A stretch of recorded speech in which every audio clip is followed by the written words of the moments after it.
নতুন সভাপতি বলছে যে মুসলমান ছাড়াও বাংলায় বিজেপি আসবে। এই কথাটা বলাও তো সংবিধান বিরোধী।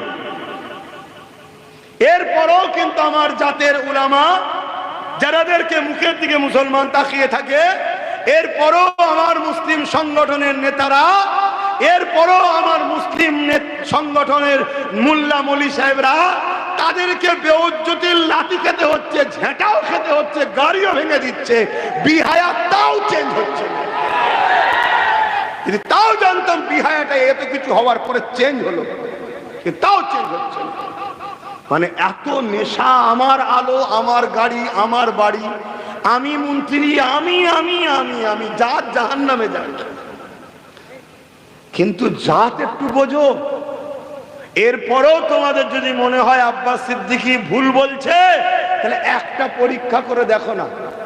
কি তোমরা সবাই মিলে একে বলো যে আমরা তোমাকেই ভালোবাসবো, আব্বাসকে ভালোবাসবো না, কিন্তু আমাদেরকে পার্টনারের ভাগিদারিতে রাজ ক্ষমতা দাও।